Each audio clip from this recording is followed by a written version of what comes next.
Hi అండి. నమస్తే. Welcome to అమ్మాయి లోకం. అందరూ ఎలా ఉన్నారు? నేనైతే చాలా బాగున్నాను. మీరందరూ కూడా బాగుండాలని మనస్ఫూర్తిగా కోరుకుంటున్నాను. ఇవాళ మన రెసిపీ వచ్చేసి గోధుమ రవ్వతో చాలా టేస్టీగా ఉండే బనానా కప్ కేక్స్ అనమాట. ఎలా చేయాలో చూద్దాం. స్కిప్ చేయకుండా చూడండి. ఫస్ట్ వచ్చేసి గోధుమ రవ్వ, బన్సీ రవ్వ అంటాం కదా! అది ఒక కప్ తీసుకున్నామనమాట. ఇలా సన్నగా ఉంటేనే బావుంటుంది. మొద్దుగా ఉన్న రవ్వ అనుకోండి మిక్సీలో వేసుకొని 2, 3 సార్లు మిక్సీ పట్టుకోండి, సన్నగా అవుతుంది.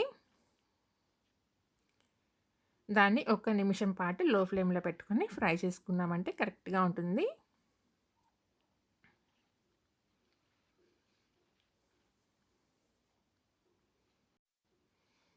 హై ఫ్లేమ్‌లో పెట్టుకున్నారంటే రవ్వ వచ్చేసి కింద మాడిపోతుందండి. అందుకని మీడియం ఫ్లేమ్‌లో కూడా పెట్టుకోవద్దు. లో ఫ్లేమ్‌లో పెట్టుకొని మనం మిక్స్ చేసుకుంటా ఉన్నామంటే కరెక్ట్‌గా అన్ని పక్కల ఈవెన్‌గా ఫ్రై అవుతుందనమాట. ఇప్పుడు ఇలా ఫ్రై అయిన తర్వాత దీంట్లో ఒక టేబుల్ స్పూన్ వచ్చేసి గోధుమ పిండి వేసుకుందామండి. మీరు తీసుకునే క్వాంటిటీస్ అన్నీ కూడా దానికి తగినట్టుగా అడ్జస్ట్ చేసుకోండి. నేను ఒక కప్పు గోధుమ రవ్వకి ఒక టేబుల్ స్పూన్ గోధుమ పిండి తీసుకున్నాననమాట. మీరు ఎలా తీసుకుంటున్నారో మెజర్‌మెంట్ దానికి తగినట్టుగా క్వాంటిటీస్‌ని అడ్జస్ట్ చేసుకోండి. ఇప్పుడు ఇదొచ్చేసి మనం స్టవ్ అయితే ఆపేసుకుందాము. కొంచెం సేపు చల్లారనిద్దామండి. దీన్ని మిక్సింగ్ బౌల్‌లోకి ట్రాన్స్‌ఫర్ చేసేసుకున్నాక చల్లారనిద్దాము.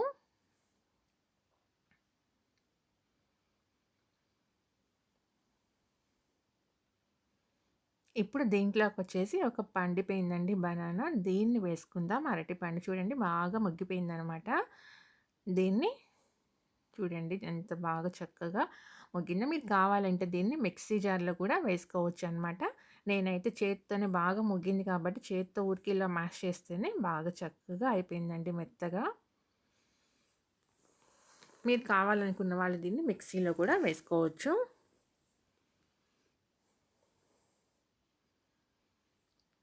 ఇలా వేసేసుకొని దీన్ని పక్కన పెట్టుకుందామండి. ఆ తర్వాత కడాయిలో వచ్చేసి కప్పు బెల్లం తీసుకున్నామనమాట. కరెక్ట్‌గా సరిపోతుందండి స్వీట్ అనేది. మీరు ఒకవేళ ఎక్కువ తినేవాళ్ళు, బాగా తీపి తినేవాళ్ళు గనుక ఉంటే ఇంకొక 2 టేబుల్ స్పూన్లు కూడా ఎక్స్‌ట్రా వేసుకోండి. కానీ ఈ అనేది కరెక్ట్‌గా సరిపోతుందనమాట. దీనికి కప్పు నీళ్ళైతే యాడ్ చేసుకున్నాం మనం.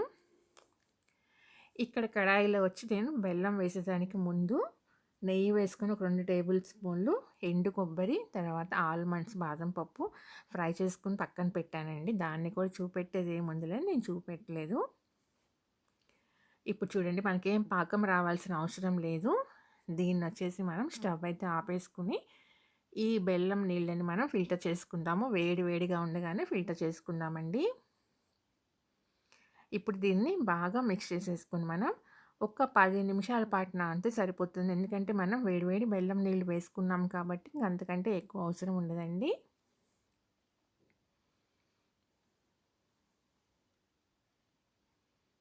ఇది కొంచెం గట్టిగా ఉంది కదా! ఇంకా కొంచెం నీళ్ళైతే పడుతుంది. చూడండి నేను ఒక 2, 3 టేబుల్ స్పూన్లు నీళ్ళు మనం బెల్లం కరగబెట్టుకున్న కడాయిలోనే వేసేసేసి దాన్ని తొలిపేసి దీంట్లో యాడ్ చేసేసుకున్నాము. ఇప్పుడు దీనికి మూత పెట్టేసి ఒక 10 నిమిషాల పాటు నానబెట్టుకుందామండి. కరెక్ట్‌గా ఉంటుంది. 10 నిమిషాలు నానితే సరిపోతుంది. 10 నిమిషాల తర్వాత చూద్దాము. రవ్వ చూడండి చక్కగా నానిపోయిందనమాట. మన బెల్లం నీళ్ళంతా కూడా పీల్చేసుకుంది. ఇప్పుడు దీంట్లో 2 యాలకులను దంచి వేసుకుందాము. దీంట్లో ఇంకా కొంచెం నీళ్ళైతే పడతాయండి. ఒక 2 టేబుల్ స్పూన్లు చెక్ చేసుకుంటా వేసుకొని కలుపుకుందాం. ఒకేసారి ఎక్కువ వేసేసుకోకుండా.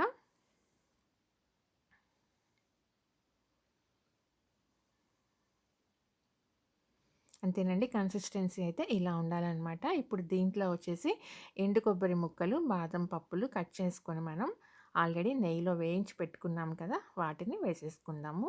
తినేటప్పుడు చాలా బావుంటాయనమాట. ఎండు కొబ్బరి ముక్కలు, బాదం పలుకులు తగులుతా.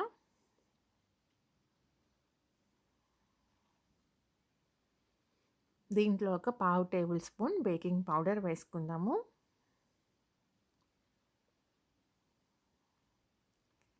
అంతేనండి. మంచిగా మిక్స్ చేసేసుకొని దీన్ని పక్కన పెట్టుకుందాం.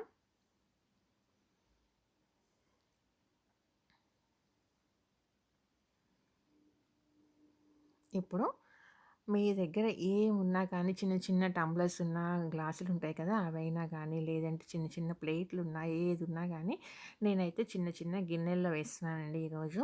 దీనికి నెయ్యి అప్లై చేసుకుందాం మనం. ఏదున్నా గానీ యూజ్ చేసుకోండి మీరు. ఇదే, అదే కావాలని ఏమీ లేదు. మన దగ్గర ఇంట్లో ఏది అవైలబుల్‌గా ఉంటే దాన్ని యూజ్ చేసుకోండి. ఇలా నెయ్యి అప్లై చేసుకున్న తర్వాత దీంట్లోకి మనం రెడీ చేసి పెట్టుకున్న పిండి వేసుకుందాము. పైదాకా వేసుకోకుండా కొంచెం గ్యాప్ ఇచ్చి వేసుకుందామండి.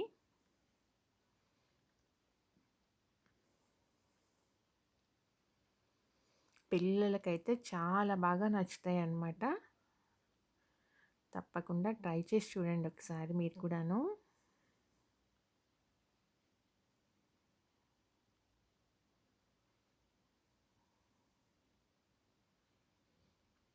ఇప్పుడు దీనికి పైన మనం కొంచెం మిగిల్చి పెట్టుకున్నాం కదా నట్స్ అనేవి ఫ్రై చేసినవి, దాన్ని మనం టాపింగ్ వేసుకుందామండి. ఇలా ఒకసారి మనం గిన్నె ట్యాప్ చేసుకున్నామంటే ఎక్కడ మధ్యలో ఎయిర్ బబుల్స్ కానీ ఏమీ లేకుండా ఉంటుందన్నమాట. చక్కగా చూడండి, ఇలా మనం ఫ్రై చేసి పెట్టుకున్న నట్స్ని టాపింగ్ వేసేసుకుందాము.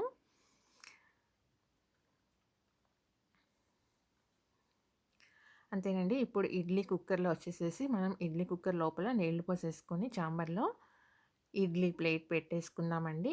పెట్టుకొని చూడండి, కరెక్ట్‌గా 10 మినిట్స్ పాటు మీడియం ఫ్లేమ్‌లో కుక్ చేసుకున్నామంటే కరెక్ట్‌గా కుక్ అవుతుందనమాట.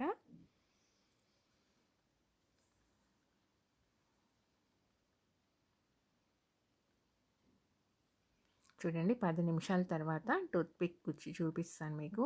అతుక్కోకుండా చక్కగా వచ్చేసింది కదా! అతుక్కున్నట్టయితే అది ఇంకా కొంచెం ఉడకలేదనండి. అతుక్కోకుండా చక్కగా వచ్చేసింది. ఇప్పుడు దీన్నొచ్చేసి మనం వెంటనే తీయకుండా 2 నిమిషాల పాటు ఆగి డీమౌల్డ్ చేసుకుందాము. చూడండి అతుక్కోవట్లేదు, చక్కగా కుక్ అయిపోయిందనమాట. చూడండి 2 నిమిషాలు ఆగి తీసుకుందామన్నమాట. మనం నెయ్యి రాసుకున్నాం కాబట్టి అతుక్కోకుండా చక్కగా వచ్చేస్తుంది. చూడండి టేస్ట్ మాత్రం అదిరిపోయిందనమాట. చాలా బాగుంది. పిల్లలకి కానీ, పెద్దవాళ్ళకి కానీ అందరికీ చాలా బాగా నచ్చుతుందండి. ఒక హెల్తీ స్నాక్ రెసిపీ. పిల్లలకి స్నాక్ బాక్స్‌లకు కూడా చాలా బాగుంటుంది. తప్పకుండా మీరు ట్రై చేయండి. మీకు ఎలా వచ్చిందో కూడా నాకు తప్పనిసరిగా కామెంట్ చేయండి. అలానే వీడియో నచ్చినట్లయితే తప్పకుండా సబ్స్క్రైబ్ చేసుకోండి. ఒక లైక్ ఇచ్చేయండి. మీ ఫ్రెండ్స్‌కి, ఫ్యామిలీ మెంబర్స్‌కి షేర్ చేయండి. ఈరోజు రెసిపీ అయితే ఇంతేనండి. రేపు ఇంకో కొత్త రెసిపీతో మీ ముందుకు వచ్చేస్తాను. Thank you for watching.